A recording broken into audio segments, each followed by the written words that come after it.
the largest FM radio network, सुनो FM 89.4। हम बात करेंगे कुछ ज़ीरो वेस्ट के टॉपिक के हवाले से भी कि बहुत ज़्यादा अहमियत इसलिए भी हासिल है इसे क्योंकि बहुत माहौल ख़राब हो चुका है। माहौल कुछ लोगों की वजह से भी ख़राब हो जाता है, लेकिन कुछ चीज़ें ऐसी हैं जिनसे हम खुद अपने माहौल को ख़राब करते हैं, यानी लोग अपने माहौल को खुद ख़राब करते हैं, या तो अपने वजूद से और या फिर वो कोई ना कोई मामला इर्द गिर्द के ऐसे कर देते हैं। सो ज़ीरो वेस्ट के हवाले से हम गुफ्तगू करेंगे और ये माहौल को किस तरीके से हम ज़ीरो वेस्ट को कंट्रोल कर सकते हैं, कैसे हम माहौल को बेहतर बना सकते हैं और वसाइल के लिए बेहतर इस्तेमाल से मुतालिक जो अहम इकदाम हैं वो हम कर सकते हैं। इस हवाले से मैं इस टॉपिक पे बात करना चाहूँगी। आज हम बात करेंगे ज़ीरो वेस्ट के हवाले से।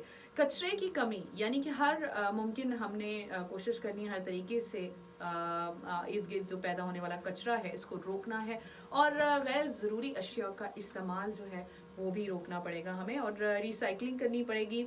इस्तेमाल शुदा जो चीज़ें हैं उनको दोबारा कारआमद बनाने का अमल भी हमें करना पड़ेगा और कुदरती वसाइल जैसे पानी, तवानाई और ज़मीन का ज़िया इससे बचाना है और ज़िंदगी और माहौल को बड़े अच्छे तरीके से अच्छे तर्ज अमल पर हमें लेकर आना है। अपनी रोज़मर्रा ज़िंदगी में ऐसी आदत अपनाइए जो माहौल पर कम से कम मनफी असरात मुरतब करें।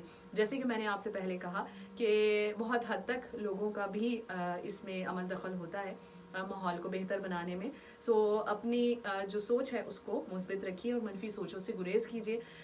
ये बहुत ही अहम इकदाम है अगर हम अपने माहौल को बेहतर बनाने के साथ साथ अपने आप को भी बेहतर बनाने की कोशिश करते हैं और इस सिलसिले में हम एक दूसरे की मदद करते हैं। सो ये बहुत इंपॉर्टेंट टॉपिक था जो कि मैंने सोचा कि मैं आप लोगों के साथ शेयर करूं।